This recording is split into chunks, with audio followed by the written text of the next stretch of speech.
மது, ராகவ் 2 பேருமே சேர்ந்து கோயிலுக்கு போயிட்டு வராங்க. வந்தோனே அங்கேருந்து அப்படியே ராகவ் உள்ளே போயிடுறாரு. மது மட்டும் நின்னுட்டுருக்காங்க. அப்படியே அபி வந்து பேசுகிறாங்க. "உங்களுக்கு ஒன்றும் இல்ல மது" அப்படின்னு சொல்லிட்டு. "இல்ல எனக்கு ஒன்றுமே இல்லை. ராகவ் வந்து என்னை சேஃபாக கூட்டிகிட்டு வந்துட்டாரு. உங்ககிட்ட ஒன்று கேட்கணும்" அப்படின்னு மது சொல்கிறாங்க. "சொல்லுங்க" அப்படின்னு அபி கேட்குறாங்க. "இல்லை, நீங்கள் ராகவ் விட்டு உண்மையாக பிரிய போகிறீங்களா?" அப்படின்னு சொல்லிட்டு கேட்குறாங்க. "ஏன் அப்படி கேட்குறீங்க?" அப்படின்னு அபி கேட்குறாங்க. "இல்லை, இன்னைக்கு ராகவ் என் மேலே காட்டின அக்கறை எப்படி இருந்தது தெரியுமா? அவர் மனசுக்குள்ளே நான் இருக்கேன்ற விஷயம் எனக்கு நல்லா தெரிஞ்சுது. என்ன அவ்வளோ ஒரு கேர் எடுத்து அப்படி கூட்டிகிட்டு வந்தார். கோயிலில் யாரும் சண்டை போட்டுட்டு இருந்தாங்க. ஆனால் என்ன அவ்வளோ ஒரு ஜாக்கிரதையாக கூட்டிகிட்டு வந்தார். அவர் மனசு முழுக்க நான் தான் இருக்கேன்னு இன்றைக்கி தான் நான் தெரிஞ்சுக்கிட்டேன்" அப்படின்னு மது சொல்கிறாங்க. அதை கேட்கும்போது அப்படியே அபியோட கண்ணுலேருந்து கலங்குது, கண்ணு கலங்குது. அப்படியே ஃபீல் பண்ணுறாங்க. "ஐயோ சாரிங்க, நான் ஏதோ தோணுனதை நான் சொல்லிட்டேன்" அப்படின்னு மது சொல்கிறாங்க. "உங்களுக்கு ஒரு பிரச்சனையும் இல்லைல்ல? நீங்கள் வந்து ராகவ் விட்டு பிரிஞ்சிருவீங்கல்ல?" அப்படின்னு மது கேட்குறாங்க. "கண்டிப்பாக நான் பிரிஞ்சிருவேன். ஒரு பிரச்சனையும் கிடையாது. இங்கே பாருங்கள், நீங்கள் நம்பிக்கையோடு இருங்க. உங்களை நான் ராகவுக்கு கல்யாணம் பண்ணி வச்சிருவேன். நீங்கள் 2 பேரும் சேர்ந்து வாழ்ந்தாலே எனக்கு போதும்" அப்படின்னு அபி சொல்கிறாங்க. "அபி சாரி அபி" அப்படின்னு சொல்கிறாங்க மது. "அதெல்லாம் ஒன்றும் பிரச்சனை இல்லை. நீங்கள் போங்க, நான் பார்த்துக்கிறேன்" அப்படின்னு சொல்லிட்டு அங்கேருந்து அப்படியே போகிறாங்க. பயங்கரமாக அப்படியே ஃபீல் பண்ணிட்டு போகிறாங்க. எல்லாருமே சேர்ந்து டைனிங் டேபிளில் சாப்பிட்டுட்டு இருக்காங்க. சாப்பிட்டுட்டே இருக்கும்போது இட்லி எல்லாருமே சாப்பிட்றாங்க. ராகவ் அப்படியே பார்க்குறாரு. அபியை பார்த்தோன்னே யோசிக்கிறாரு. இவன் மனசில் என்ன தான் நினச்சிட்ருக்கா? ஒன்றுமே புரியலையே, ஏன் ஒரு மாதிரி பேசிகிட்ருக்கா அப்படின்னு சொல்லிட்டு அப்படியே பார்க்குறாரு. எல்லாருமே அங்கே உட்காந்துட்ருக்காங்க, சாப்பிட்றாங்க. சாப்பிடும்போது அப்படியே மது விழுந்து விழுந்து கவனிக்கிறாங்க. "நீங்கள் இட்லி சாப்பிடுங்க. ராகவ், உங்களுக்கு புதினா சட்னினா ரொம்ப பிடிக்கும்ல, இந்தாங்க சாப்பிடுங்க" அப்படின்னு சொல்லிட்டு மது அப்படி வைக்கிறாங்க. எல்லாருமே அப்படியே பார்க்குறாங்க. ஆனால் கோவமாக வருது அணுக்கு. எல்லாருக்குமே பயங்கரமாக கோவம் வருது. எதுக்காக இவ இப்படி பண்ணிகிட்ருக்கா அப்படின்னு சொல்லிட்டு. ஆனால் முரளி ரொம்ப சந்தோஷமாக சிரிக்கிறாரு. சுந்தரியும் ரொம்ப சந்தோஷமாக சிரிக்கிறாங்க. "சாப்பிடுங்க ராகவ், சாப்பிடுங்க. நீங்கள் நிறைய சாப்பிடுங்க, நல்லா சாப்பிடுங்க" அப்படின்னு சொல்லிட்டு அப்படியே கேர் எடுத்து அப்படியே ரொம்ப இதுவாக கவனிக்கிறாங்க. அப்படியே கோவம் ஜாஸ்தியாக வருது. எல்லாருக்குமே அப்படியே பார்த்துட்டே இருக்காங்க. எதுவுமே பேசவே இல்லை. அப்போ சொல்கிறாங்க, "இங்கே பாருங்க பாட்டி, நீங்கள் சொல்லுங்கள். ஏதோ சொல்லணும்னு சொன்னீங்கல்ல மதுக்கிட்ட, நீங்கள் சொல்லுங்கள்" அப்படின்னு நானும் சொல்கிறாங்க. ஆமாம்மா, ஒன்று சொல்லணும். இங்கே பாரும்மா மது, நீ என்ன முடிவு எடுத்திருக்க கல்யாணத்தை பற்றி? இங்கே பாரு, இந்த மாப்பிள்ளை வந்து ரொம்ப ரொம்ப நல்லவர். நீ இந்த மாப்பிள்ளையை கல்யாணம் பண்ணிக்கோ" அப்படின்னு பாட்டி சொல்கிறாங்க. அப்படியே மது என்ன சொல்கிறதுன்னு தெரியல. அப்படியே ஒரு மாதிரி டென்ஷனாக பார்க்குறாங்க அபி அப்படியே கண்ணை கட்டுறாங்க. "நான் பார்த்துக்கிறேன்" அப்படின்னு சொல்லிட்டு. "இங்கே பாருங்க பாட்டி, கொஞ்சம் டைம் கொடுங்க மதுக்கு. அவங்க கல்யாணத்தை பற்றி பேசினாலே ஒரு மாதிரி டென்ஷன் ஆகுறாங்க. கொஞ்சம் நம்ம டைம் கொடுப்போம். வேண்டாம் இப்போதைக்கு" அப்படின்னு அபி சொல்கிறாங்க. அதை கேட்டோன்னே அணுக்கு அப்படியே கோவமாக வருது. "என்ன அபி, என்ன பேசிகிட்டு இருக்க? அவங்க வாழ்க்கை நல்லா இருக்கணும் தானே இங்கே கூட்டிகிட்டு வந்த. கடைசியில் நீ எதுக்கு இப்படி பண்ணிகிட்டு இருக்க? அவங்களுக்கு ஒரு மாப்பிள்ளையை பார்த்து கல்யாணம் பண்ணி வச்சிருவோம், அதுதான் நல்லது" அப்படின்னு சொல்லிட்டு அனு சொல்கிறாங்க. "இல்லை அனு, கொஞ்சம் டைம் கொடுக்கலாமே ப்ளீஸ் எனக்காக" அப்படின்னு அபி சொல்கிறாங்க. "நீ பண்ணுறது எதுவுமே சரியாகவே இல்லை" அப்படின்னு சொல்லிட்டு அனு அப்படியே கோவப்படுறாங்க. எல்லாருமே பார்க்குறாங்க. பார்த்துட்டு அங்கேருந்து அப்படியே எழுந்து போகிறாங்க. எழுந்து போனோடனே முரளி, சுந்தரி 2 பேருமே சேர்ந்து சந்தோஷமாக பேசிகிட்டு இருக்காங்க. "அத்தை, அங்கே பார்த்தீங்களா என்ன நடந்ததுன்னு? அந்த மது வந்து கல்யாணம் பண்ண போகிறாங்கன்னு சொல்லிட்டு அப்படியே கண்ணை காட்டுறா. உடனேயே அபி வந்து கண்ணாலேயே நான் பார்த்துக்கிறேன்னு சொல்கிறா. இதெல்லாம் நான் கவனிச்சிட்டு இருந்தேன் அத்தை. எனக்கு ரொம்ப சந்தோஷமாக இருக்குது" அப்படின்னு முரளி சொல்கிறாரு. "ஓ, இதெல்லாம் வேறு நடந்திருக்கா?" அப்படின்னு சுந்தரி கேட்குறாங்க. "ஆமாம் அத்தை, ஆமாம். கண்டிப்பாக அபி அடுத்த ஸ்டெப் எடுத்து வைக்கணும். வச்சாதான் இந்த ஆட்டம் நல்லா இருக்கும்" அப்படின்னு முரளி சொல்கிறாரு. "அதெல்லாம் நடக்கும். கண்டிப்பாக இந்த அபி கண்டிப்பாக டிவோர்ஸ் வாங்கிடுவா" அப்படின்னு சுந்தரி சொல்கிறாங்க. "எல்லாமே நடந்தால் சந்தோஷம் அத்தை" அப்படின்னு சொல்லிட்டு அங்கேருந்து அப்படியே போகிறாங்க. சுந்தரி எதுவுமே பேசவே இல்லை. அப்படியே முரளி கடுப்பாகிறாரு. கடுப்பாயிட்டாங்க. ஒரு ஜூஸ் இருக்குது, அதை எடுத்து அப்படியே குடிக்கிறாரு. குடிச்சிட்டு அப்படியே ஒரு மாதிரி டென்ஷனாக, "அபி சீக்கிரம் சீக்கிரம் அபி, டைம் இல்லை, அடுத்த ஸ்டெப் எடுத்து வை அபி" அப்படின்னு சொல்லிட்டு அப்படியே மனசுக்குள்ளேயே அப்படியே கத்துறாரு. அங்கேருந்து போகிறாங்க. அப்படியே ஒரு மாதிரி டென்ஷனாக போகிறாங்க. "எங்கே போனேன்? நீ எதுக்கு இன்றைக்கி ஆஃபீஸ்க்கே வரல?" அப்படின்னு ராகவ் கேட்குறாரு. "இல்லை, ஒரு வேலையாக வெளியே போனேன்" அப்படின்னு அபி சொல்கிறாங்க. "எங்கே போன அபி?" அப்படின்னு ராகவ் கேட்குறாரு. "இந்தாங்க" அப்படின்னு சொல்லிட்டு அப்படியே கொடுக்குறாங்க. அதை வாங்கி பார்க்குறாரு. பார்த்தோன்னே அப்படியே டென்ஷன் ஆகுறாரு ராகவ். "என்ன அபி, என்ன பண்ணி வச்சுருக்க? எதுக்காக டிவோர்ஸ் நோட்டீஸ் கொடுக்குற?" அப்படின்னு சொல்லிட்டு கேட்குறாரு. "ஆமாங்க, நீங்களும் நானும் பிரிய போகிறோம், அதனால தான் இந்த நோட்டீஸ் கொடுத்துருக்கேன், நீங்கள் சைன் பண்ணுங்க" அப்படின்னு அபி சொல்கிறாங்க. அதை கேட்டோன்னே அப்படியே ராகவுக்கு கோவமாக வருது. பயங்கரமாக கோவப்படுறாரு. "கொஞ்சம் கூட அறிவே கிடையாதா உனக்கு? நீ எதுக்காக இப்படி ஒரு முடிவுலாம் எடுத்திருக்க?" அப்படின்னு சொல்லிட்டு அப்படியே கத்துறாரு. "ஆமாங்க, நீங்கள் மதுவோடு சேர்ந்து வாழுங்க, நான் இந்த வாழ்க்கையை விட்டு போயிடுறேன்" அப்படின்னு அபி சொல்கிறாங்க. "நான் நல்லவன்னு நிரூபிக்கணும் மட்டும்தான் நினச்சேன். உங்கள் கூட சேர்ந்து வாழணும்னு நான் நினைக்கவே இல்லை. நான் நிரூபிச்சிட்டா கூட உங்களை விட்டுட்டு நான் போயிடுவேன்" அப்படின்னு அபி சொல்கிறாங்க. இங்கே பாரு அபி, நீ நிரூபிக்கணும்னு அவசியமே இல்லை அபி. என் மனசு முழுக்க நீ தான் அபி இருக்க. உன்னை தவிர யாருமே இல்லை அபி. நீ நல்லவ. உன் மேலே நான் சந்தேகப்படலை அபி. இது ஏன் நீ புரிஞ்சிக்கவே மாட்டேற? என் கூட சேர்ந்து வாழணும்னு நீ சொல்லு. ஏன் இப்படி பண்ணிகிட்டு இருக்க? என்னை விட்டு போகணும்னு நீ நினைக்காத அப்படின்னு அப்படியே மைண்ட் வயசில் அப்படியே ராகவத்தை அப்படியே பேசிட்டு அப்படியே கண்ணுது தண்ணியாக வருது. அப்படியே அழுதுகிட்டே இருக்காரு அபி. அப்படின்னு நின்றுட்டே இருக்காங்க. இங்கே பாருங்கள், நீங்கள் இந்த நோட்டீஸில் சைன் பண்ணுங்கள் அப்படின்னு சொல்கிறாங்க. இங்கே பாரு, உன் இஷ்டத்துக்கு நீ முடிவு எடுத்து சைன் வாங்குறதுக்குலாம் என்னால் சைன் பண்ண முடியாது. உன் இஷ்டத்துக்குலாம் என்னால் பலியாக முடியாது. புரியுதா? இது ஒன்றும் விளையாட்டு இல்லை, இது கல்யாணம். நீ எதுக்காக இப்படிலாம் முடிவு எடுத்திருக்க அப்படின்னு ராகவ் அப்படியே பயங்கரமாக கோவப்படுறாரு. இங்கே பாருங்கள், நீங்கள் சைன் பண்ணுங்க, தயவு செய்து சைன் பண்ணுங்க அப்படின்னு அபி சொல்கிறாங்க. ஏன் அபி, உன் கழுத்தில் நான் தாலி கட்டியிருக்கேன், கொஞ்சமாவது அந்த ஃபீல் உனக்கு இருக்கா இல்லையா அப்படின்னு ராகவ் கேட்குறாரு. தாலியா? எனக்கா? நீங்கள் கட்டியிருக்கீங்களா? உங்களுக்கு அந்த எண்ணெல்லாம் இருக்கா என்ன? என்னை இந்த ரூம்குள்ளே எப்படி நடத்துனீங்க? அந்த தாலிக்கு ஒரு மரியாதை கொடுத்துருப்பீங்களா? ஏன்னா ஒரு பொண்டாட்டியாக நினச்சிருப்பீங்களா அப்படின்னு சொல்லிட்டு அப்படி அந்த தாலி எடுத்து காட்டுறாங்க. இந்த தாலிக்கு எந்த மரியாதையும் நீங்கள் கொடுக்கவே இல்லை, தயவு செய்து நீங்கள் பேசாதீங்க பேசாதீங்க அப்படின்னு அப்படியே கோவமாக கத்துறாங்க. இல்லை, ஒரு நார்மலான ஒரு வாழ்க்கை கூட உன்னால் வாழ முடியாதா அப்படின்னு ராகவ் சொல்கிறாரு. எனக்கும் இருந்ததுங்க, மனசுக்குள்ளே 1000 கனவு இருந்தது. ஒரு சாதாரண பொண்ணு மாதிரி வாழணுன்னு தான் நானும் இந்த வீட்டுக்குள்ளே வந்தேன். ஆனால் இந்த ரூம்குள்ளே என்னோடய கனவு ஆசைகள் எல்லாமே சாம்பலாயிடுச்சு. அதுக்கு மேலே நான் என்ன பண்ணுறது அப்படின்னு அப்படி சொல்கிறாங்க. அதை கேட்டோடனே அப்படி ராகவ் அப்படி பயங்கரமாக டென்ஷன் ஆகுறாரு. எதுக்காக அப்படி இப்படி பேசிகிட்டு இருக்க? நீ பேசுறது எதுவுமே என்னால் தாங்க முடியல, தயவு செய்து இப்படிலாம் பேசாத, நான்லாம் சைன் பண்ண முடியாது அப்படின்னு அந்த பத்திரத்தை அப்படியே கீழே தூக்கி போடுறாரு. போட்டோடனே அப்படியே அபிக்கு கோவமாக வருது. இங்கே பாருங்கள், இந்த பத்திரத்தை நீங்கள் கிழிச்சு தூக்கி போட்டுட்டீங்க, ஓகே. ஆனால் இதே மாதிரி இன்னொரு பத்திரம் நான் வச்சுருக்கேன் அப்படின்னு கொடுக்குறாங்க. அதையும் கிழிச்சு போடுறாரு. இங்கே பாருங்கள், நீங்கள் சைன் பண்ணுற வரைக்கும் நான் பத்திரம் கொடுத்துட்டே இருப்பேன், நான் உங்களை விடவே மாட்டேன். நீங்கள் டிவோர்ஸ்க்கு கண்டிப்பாக சைன் பண்ணி தான் ஆகணும் அப்படின்னு அப்படி சொல்கிறாங்க. அப்படி நீ எதுக்கு இப்படி பண்ணிகிட்ருக்க? நீனா முட்டாளா? உனக்கு அறிவு இருக்கா இல்லையா? ஏன் இப்படி பண்ணிகிட்ருக்க? என் கோவத்தை எதுக்கு இப்படி அதிகப்படுத்திகிட்ருக்க? இங்கே பாரு, மதுக்கு ஒரு நல்ல வாழ்க்கையை பார்த்து அமைச்சு கொடுத்துடலாம். நீ தேவையில்லாதெல்லாம் பேசிகிட்டு இருக்காத. நீ பண்ணுறதுக்கு எதுவுமே சரியாக இல்லை அப்படின்னு ராகவ் சொல்கிறாரு. இங்கே பாருங்கள், நான் பண்ணுறது எல்லாமே சரியாக தான் இருக்குது. கண்டிப்பாக உங்கள் கூட சேர்ந்து வாழற எண்ணம் எனக்கு இல்லவே இல்லை. நீங்கள் டிவோர்ஸ் பேப்பரில் சைன் பண்ணுங்கள், நான் உங்களை விட்டு போகணும், நீங்கள் மதுவோடு சேர்ந்து வாழுங்க, அதுதான் உங்களுக்கு நல்லா இருக்கும் அப்படின்னு அபி சொல்கிறாங்க. இங்கே பாரு, அப்போ இருந்த எண்ணம் வேறு, இப்போ இருக்கிற எண்ணம் வேறு, புரியுதா? நீயும் நானும் சேர்ந்து இங்கே வாழ்ந்துட்டுருக்கோம், இதில் தேவையில்லாதெல்லாம் நீ பேசிகிட்டு இருக்காத அப்படின்னு ராகவ் சொல்கிறாரு. ஆமாம், உங்ககிட்ட ஒன்று கேட்கணும். உன்னோட வாழ்க்கையை பற்றி முடிவெடுக்கிறது உன் கையில் இருக்குது. நீ என் கூட வாழணுமா இல்லை வீட்டுக்கு போகணுமான்னு அது உன் இஷ்டம். நான் யார் கூட வாழணும், நான் யாரை கல்யாணம் பண்ணிக்கணும்னு முடிவெடுக்கிறதுக்கு நீ யார்? உனக்கு என்ன உரிமை இருக்குது? என்னோடய வாழ்க்கையை பற்றி நீ எதுக்கு கவலைப்பட்டுட்ருக்க அப்படின்னு ராகவ் அப்படியே கோவமாக கத்துறாரு. அபியால் எதுவுமே பேசவே முடியல, அப்படியே அமைதியாக இருக்காங்க. இங்கே பாரு, இதுக்கும் மேலே நான் உங்ககிட்ட பேச தயாராக இல்லை, புரியுதா? நீங்கள் என்கிட்ட பேசாத அப்படின்னு ராகவ் அப்படியே கோவமாக போகிறாரு. அபி அப்படின்னு நின்றுட்டே இருக்காங்க. நானும் 1000 கனவோடு தானே இந்த வீட்டுக்குள்ளே வந்தேன், ஆனால் என் ஆசையெல்லாம் நிராசையாக ஆக்கிட்டு என்னை இந்த வீட்டுக்குள்ளே எவ்வளோ கஷ்டப்படுத்துனீங்க, கொஞ்சம் நெஞ்ச கஷ்டத்தையாக கொடுத்தீங்க, அவ்வளோ கஷ்டத்தையும் நான் அனுபவிச்சுட்டு வாழ்ந்துட்டுருக்கேன். இப்போ இப்படி பேசுகிறீங்களா? கண்டிப்பாக விட மாட்டேன், மதுவோடு உங்களை சேர்த்து வைக்காமல் விட மாட்டேன். இதுதான் என்னோடய வாழ்க்கையோடைய எல்லாமே முடிஞ்சு போச்சு, இதுக்கு வாழ்க்கையே இல்லை அப்படின்னு சொல்லிட்டு அப்படி மனசுக்குள்ளேயே அப்படியே பயங்கரமாக ஃபீல் பண்ணிகிட்டு இருக்காங்க. ராகவுக்கு டென்ஷன் தாங்கவே முடியல, பயங்கர டென்ஷனாக இருக்கார். அப்படியே வெளியே போகிறாரு. போயிட்டு அப்படியே பயங்கரமாக யோசிக்கிறாரு. எதுக்காக இவன் எப்படி பண்ணிகிட்ருக்கா? இதை நினச்சி தான் இவ்வளோ நேரம் எப்போ பார்த்தாலும் என்கிட்ட மூஞ்ச காமிச்சிட்டே இருந்தாளா? இவன் மனசுக்குள்ளே இப்படி ஒரு எண்ணம் இருக்கா? அதுவும் டிவோர்ஸ் வரைக்கும் போவாளா? என் மனசு முழுக்க நீ தாண்டி இருக்க, எதுக்கு நீ என்ன விட்டுட்டு போகணும் நீ நினச்ச, ஏன்டி இப்படி பண்ணுற அப்படின்னு சொல்லிட்டு அப்படி மைண்ட் வைஸில் பயங்கர டென்ஷனாக பேசிகிட்டு இருக்காரு. பாட்டி, அனு, அஞ்சலி எல்லாருமே சேர்ந்து ஹாலில் உட்காந்துட்டு இருக்காங்க. அனு மட்டும் ஒரு மாதிரி டென்ஷனாக இருக்காங்க. அங்கே அந்த சுந்தரி வராங்க. இந்த அம்மா ஒரு ஜூஸ் குடி அப்படின்னு கொடுக்குறாங்க. இல்லாத எனக்கு எதுவுமே வேண்டாம் அப்படின்னு அமைதியாக இருக்காங்க. எதுக்காகமா நீ எதுவுமே சாப்பிடாம இப்படி பட்னியாக இருக்க, இது நல்லது இல்லை அப்படின்னு சுந்தரி சொல்கிறாங்க. ஆமாம் அனு, நீ தயவு செய்து அந்த ஜூஸை குடி அப்படின்னு அஞ்சலியும் சொல்கிறாங்க. அப்படியே வாங்கி குடிக்கிறாங்க. எனக்கு ரொம்ப கஷ்டமாக இருக்குது, இங்கே நடக்கிறதுலாம் பார்க்கும்போது எனக்கு ஒரு மாதிரி வருத்தமாக இருக்குது அப்படின்னு சொல்லிட்டு அனு சொல்கிறாங்க. ஆகாஷ் அங்கே தான் இருக்காரு. என்னம்மா பிரச்சனை அப்படின்னு பாட்டி கேட்குறாங்க. இல்லை, மதுக்கு ஒரு கல்யாணம் ஆகிட்டா எனக்கு இந்த பிரச்சனை எல்லாமே சரியாயிடும், என்னோட மனசு ஒரு மாதிரி கஷ்டமாக இருக்குது அப்படின்னு அனு சொல்கிறாங்க. ஆமாம், நான் அதுக்கான முயற்சி எல்லாமே எடுத்துட்டேம்மா, மாப்பிள்ளெல்லாம் பார்த்துட்டு தான் இருக்கோம், கண்டிப்பாக ஒரு கல்யாணம் பண்ணி வச்சிடலாம், நீ அதை பற்றி பெருசாக எடுத்துக்காத அப்படின்னு பாட்டி சொல்கிறாங்க. இல்லை, நடக்கிறதுலாம் பார்க்கும்போது எனக்கு கஷ்டமாக இருக்குது அப்படின்னு சொல்லிட்டு அனு ரொம்ப ஃபீல் பண்ணி சொல்லிட்டு இருக்காங்க. அதுக்கு பாட்டி சொல்கிறாங்க.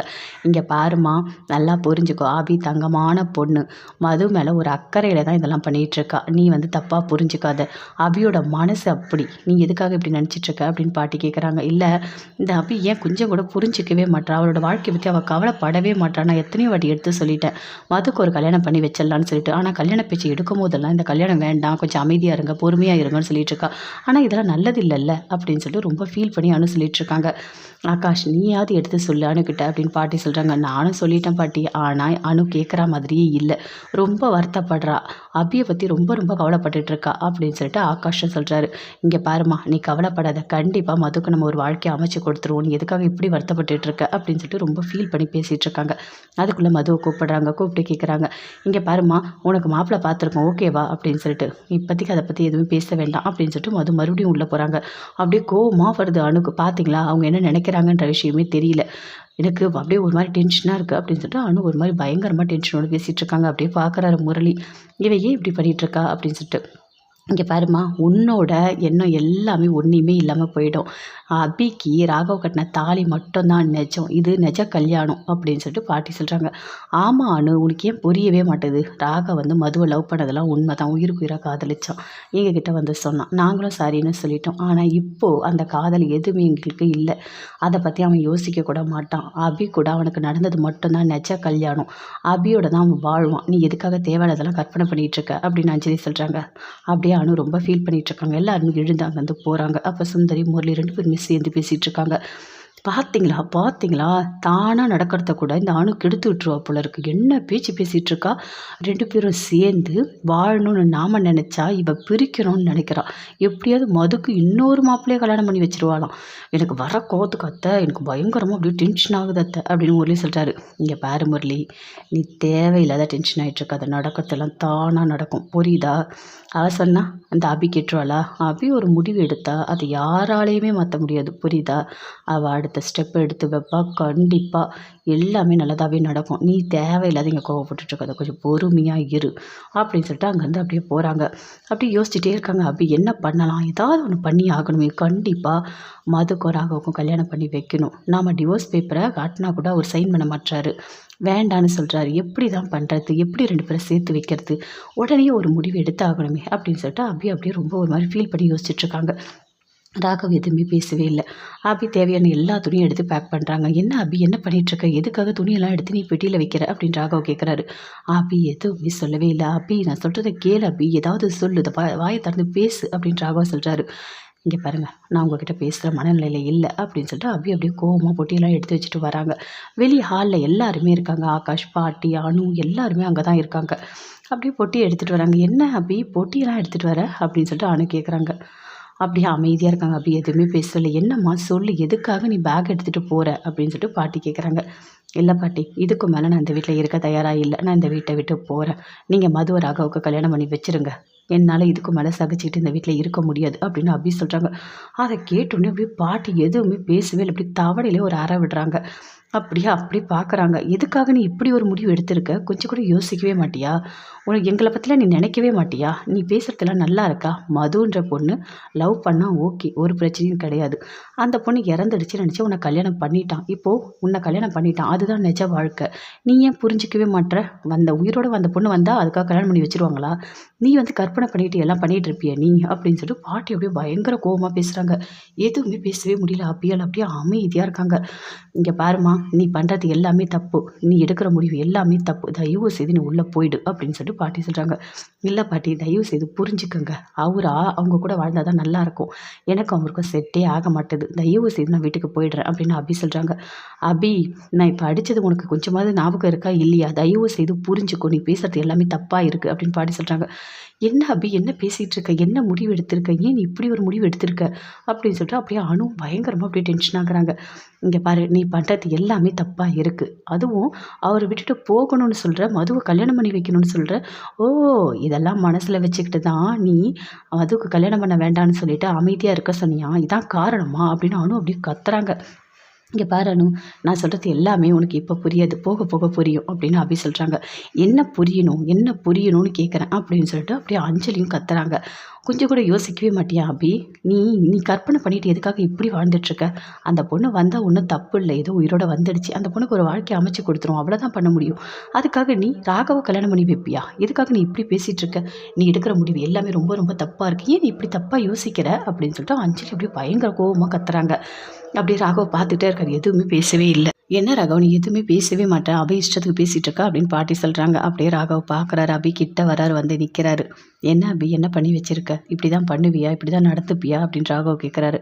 பாட்டி நான் நிறைய வாட்டி சொல்லிட்டேன் இது எல்லாமே தப்புன்னு, ஆனால் அபி நான் சொல்கிற எந்த விஷயத்தையும் கேட்குற மனநிலையிலே இல்லை, என் பேச்சை அவள் கேட்கவே மாட்றா அப்படின்னு ராகவ் சொல்கிறாரு. இங்கே பாரு அபி, இது உங்கள் அம்மா அப்பாக்கெலாம் தெரிஞ்சால் எவ்வளோ பெரிய தப்பாக இருக்கும் தெரியுமா, உன்னை கல்யாணம் பண்ணி கொடுத்துருக்காங்க, உன்னோட வாழ்க்கை ராகவோட தான்.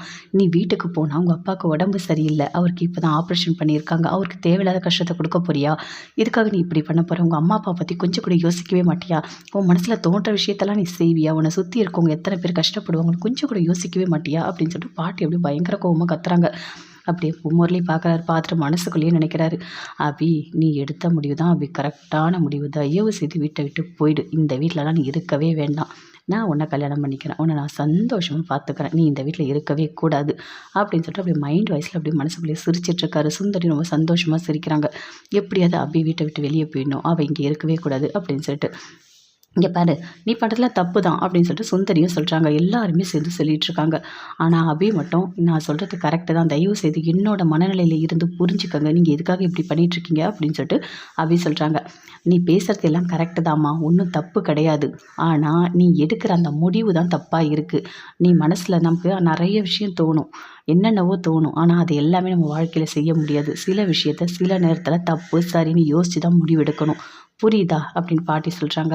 இந்த அபி உள்ளே போ அப்படின்னு சொல்கிறாங்க. அபியும் அப்படியே உள்ளே போகிறாங்க, எதுவுமே பேசவே இல்லை.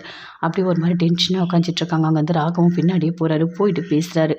என்ன எதுக்காக நீ இப்படி பண்ணிகிட்ருக்க, வீட்டில் பாட்டி அஞ்சலி அக்கா எல்லாருமே இருக்காங்கல்ல, நீ எதுக்காக இப்படி வெட்டி எடுத்துகிட்டு போகிற, ஏன் இப்படி நடந்துக்கிற அப்படின்னு சொல்லிட்டு அப்படியே கோவமாக ஒரு மாதிரி டென்ஷனாக ராகவ் பேசுகிறாரு. ஆமாம் நான் தான் உங்ககிட்ட சொன்னேன்ல, அஞ்சலி அக்காவுக்கு குழந்தை பிறக்கிற வரைக்கும் நான் இருக்கேன், ஆனால் அதுக்குள்ளே எனக்கு நீங்கள் டிவோர்ஸ் கொடுங்க, டிவோர்ஸ் பேப்பரில் சைன் பண்ணுங்கன்னு சொன்னேன், நீங்கள் தான் பண்ணலை, அதனால தான் நான் வீட்டுக்கு போகிறேன் அப்படின்னு அபி சொல்கிறாங்க. இப்போ என்ன அபி, இப்போ என்ன பிரச்சனை உனக்கு, டிவோர்ஸ் பேப்பரில் நான் சைன் பண்ணணும் அவ்வளோதானே, நீ வீட்டை விட்டுலாம் வெளியே போகாத சரியா அப்படின்னு சொல்கிறாரு. அப்போது நீங்கள் டிவோர்ஸ் பேப்பரில் சைன் பண்ணிடுவீங்களா அப்படின்னு அபி கேட்குறாங்க. அப்போ கூட ராகவ் எதுவுமே பேசவே இல்லை, ஒரு மாதிரி டென்ஷனாக அப்படி நின்றுட்டே இருக்காரு. நீ பண்ணுறத இன்னும் கொஞ்சம் டைம் தரேன் அபி, தயவு செய்து யோசிச்சுப்பார், நீ பண்ணுறது சரியா தப்பான்னு அது உனக்கே புரியும் அப்படின்னு ராகவ் சொல்கிறாரு. இங்கே பாருங்கள், எத்தனை வாட்டி யோசித்தாலும் சரி, நான் எடுக்கிற முடிவு சரியாக தான் இருக்குது, நான் நல்லா யோசித்து தான் முடிவு எடுக்கிறேன், நீங்கள் மதுவோட எப்படி பழகுனீங்க, எந்த அளவுக்கு பழகுனீங்க எல்லாமே எனக்கு தெரியும் அப்படின்னு சொல்லிட்டு அபி சொல்கிறாங்க. என்ன பழகினேன் ஒன்றும் நான் பழகலையே, சாதாரணமாக தான் நான் பேசினேன், திடீர்னு வந்து கல்யாணம் பண்ணலான்னு முடிவு பண்ணோம், அதுக்குள்ளே அவங்க அந்த மாதிரி ஆக்சிடென்ட் ஆகிடுச்சு, அவ்வளோதான், வேறு என்ன பழகினேன், நீ எதுக்காக இப்படிலாம் பேசிகிட்டு இருக்க, நீ பேசுறது எனக்கு புரியல, புரிகிற மாதிரி சொல்லு அப்படின்னு ராகவ் சொல்கிறாரு. இங்கே பாருங்கள், எல்லா விஷயத்தையும் எல்லாத்தையும் புரிகிற மாதிரிலாம் சொல்ல முடியாது அப்படின்னு அபி சொல்கிறாங்க. இங்கே பாரு நான் உங்ககிட்ட இப்போ பேசல அப்படின்னு சொல்லிட்டு ராகவ் அப்படியே போகிறாரு. அபி டென்ஷனாகவே உட்காந்துட்ருக்காங்க. பண்ணுறதெல்லாம் பண்ணிவிட்டு ஒன்றுமே தெரியாத மாதிரி கேள்வி கேட்டுட்ருக்காரு அப்படின்னு சொல்லிட்டு அபி அப்படியே டென்ஷனாக இருக்காங்க. மதுவோட போனது, கோயம்புத்தூரில் தங்கினது, குடித்தது, ஒன்றா ரூமில் இருந்தது, இது எதுவுமே எனக்கு தெரியாதுன்னு நினச்சிங்களா ராகவ், எனக்கு எல்லாமே தெரியும், நீங்கள் எந்த அளவுக்கு மதுவோட வாழ்ந்துருக்கீங்க எல்லாமே எனக்கு தெரியும், இனிமேல் உங்களால் மதுவை மறக்கவும் முடியாது, மது கூட தான் நீங்கள் வாழ்ந்தாகணும், என் கூட நினச்சா கூட உங்களால் வாழ முடியாது, ஆனால் நீங்கள் டிவோர்ஸ் தரமாட்டேன், இந்த கல்யாணம் உண்மை அப்படின்னு நீங்கள் இப்போ சொல்கிறீங்க, ஆனால் இது எதுவுமே மது வந்துட்டாங்க, இனிமேல் ஒன்றுமே பண்ண முடியாது, என்னால் எதுவுமே பண்ண முடியாது, நான் எவ்வளோ கஷ்டம் வந்தாலும் சரி உங்களை மதுவோட சேர்த்து வச்சுடுவேன், நான் இதுதான் என்னோடய வாழ்க்கை, நான் போயிடுவேன் எங்கள் அம்மா அப்பா கூட போயிட்டு என்னால் என்ன வாழ்க்கை முடியுமோ அதை நான் வாழ்ந்துப்பேன் அப்படின்னு சொல்லிட்டு அப்படியே மைண்ட் வாய்ஸில் அப்படியே யோசிச்சுட்டு பயங்கரமாக தேம்பி தேம்பி அழறாங்க. ராகவோட பழகுனது எல்லாத்தையுமே நினச்சி பார்க்குறாங்க. கண்லேருந்து தண்ணியாக வருது, பயங்கரமாக அழறாங்க. இந்த வாழ்க்கையை விட்டு கண்டிப்பாக நான் போயிடுவேன் அப்படின்னு சொல்லிட்டு அப்படியே ரொம்ப ஃபீல் பண்ணிகிட்ருக்காங்க. ராகவன் வந்து கோவமா போகிறாரு. போயிட்டு அபியை எல்லாத்தையும் நினச்சி பார்க்குறாரு. அபியோட அந்த ஆட்ஷூட் எடுத்தது, ரிங்கு போட்டது எல்லாத்தையுமே நினச்சி பார்க்குறாரு. காதலை வெளிப்படுத்தினது எல்லாத்தையுமே. அபி என் மனசு முழுக்க நீ தான் அபி இருக்க. நீ இப்போ எடுக்கிற முடிவு எல்லாமே என்னை எந்த அளவுக்கு வலியை கொடுக்கும், எந்த அளவுக்கு கஷ்டத்தை கொடுக்கும். நீ கொஞ்சம் கூட யோசிக்காமல் ஒரு முடிவு எடுத்திருக்க. ஆனால் இது நல்லதே கிடையாது. என் மனசை எதுக்காக நீ இப்படி நோக்கடிக்கிற? மது வந்தா அதுக்காக நான் போய் உடனே வந்த உடனே சேர்ந்து வாழ்ந்துருவேனா? இதெல்லாம் நடக்குமா? எதுக்காக நீ இப்படி பண்ணிகிட்ருக்க? நான் எப்படி இந்த முடிவை சரி பண்ண போகிறேன்? உன்னை எப்படி நான் இங்கே நிறுத்த போகிறேன்? எப்படி என் அன்பை நீ புரிஞ்சுக்க போகிறேன்? எனக்கு எதுவுமே புரியவே இல்லையே அப்படின்னு சொல்லிட்டு அப்படியே ராகவ் ரொம்ப மனசுக்குள்ளேயே அப்படியே ஃபீல் பண்ணிட்டு நின்றுட்டுருக்காரு. அப்படியே முரளி பார்க்குறாரு. பார்த்துட்டு என்னடா டென்ஷனாக இருக்கே நீ? இரு இரு இரு இரு இப்போது சூப்பரான அடி விழுந்திருக்கு. அதுவும் அபி பொட்டி எடுத்துகிட்டு வீட்டை விட்டு போகிற அளவுக்கு ஆயிட்டா. அப்ப நீ டென்ஷனா தானே ஆகணும். இரு உனக்கு இருக்கு. இதே முடிவ எப்படியாவது நான் செய்ய வைக்கிறேன். அபி பொட்டி எடுத்துட்டு கண்டிப்பா வீட்ட விட்டு போயிடுவா. நீ அப்படியே உட்காந்துட்டு இரு. நீ அபி அப்படின்னு நினைச்சுட்டு அப்படியே பைத்தியமா இரு. உன்னை எப்படியாவது மதுவோட சேர்த்து வாழ வைக்கிறேன். அது தாண்டா என்னோட எண்ணம். கண்டிப்பா அதாண்டா நடக்கும். என்னோட அபி செல்லம் எனக்கு தாண்டா. என்னோட அபிய யாருக்காகவும் எதுக்காகவும் நான் விட்டு கொடுக்க மாட்டேன். என் அபிய நீ கல்யாணம் பண்ணியிருந்தோம் இல்லாம லவ் வேற சொல்லணும்னு நினைச்சியா? காதலியா வெளிப்படுத்துற? எப்படி வெளிப்படுத்தின பத்தியா? இப்படித்தான் நடக்கும். இரு உனக்கு இருக்கு. இன்னும் இன்னும் இன்னும் இன்னும் நெறைய விஷயம் நீ பார்க்கணும். இதையே உன்னால தாங்க முடியலனா எப்படி? நீ அபிய விட்டு பிரிஞ்ச உடனே அந்த வலி எல்லாமே நீ தாங்கி தான் ஆகணும். இது எல்லாமே இப்ப ரிஹர்சல். இது எல்லாமே இப்ப ட்ரையல் தான் போயிட்டுருக்கு அப்படின்னு சொல்லிட்டு, அப்படியே மனசுக்குள்ளேயே அப்படியே முரளி மைண்ட் வாய்ஸ்ல பேசிட்டு பயங்கரமா சந்தோஷமா இருக்காரு. ராகவும் ஒரு மாரி டென்ஷனா இருக்காரு. நடந்த எல்லாத்தையுமே அவரு யோசிச்சுட்ருக்காரு. மது இது எல்லாத்தையுமே அவங்களும் ஒரு பக்கம் யோசிச்சுட்ருக்காங்க. எப்படியாவது நான் வந்து ராகவ கல்யாணம் பண்ணிட்டோன்னா, என் மனசு முழுக்க ராகவ தானே இருக்காரு. அவர் மனசு முழுக்க நான் தானே இருக்கேன். இவங்க 2 பேரும் பிரிஞ்சா, நான் ராகவோட சேர்ந்து வாழலாமே! ஒரு தப்புமே இல்லையே! எதுக்காக இவங்க எல்லாரும் தடுக்குறாங்க? அப்படின்னு சொல்லிட்டு மது ஒரு பக்கம் பயங்கரமா ஃபீல் பண்ணிட்டுருக்காங்க. ஆனா, ராகவ மனசு முழுக்க நான் தான் இருக்கேன் அப்படின்னு சொல்லிட்டு மனசுக்குள்ள பயங்கரமா சந்தோஷப்பட்டுட்டு இருக்காங்க.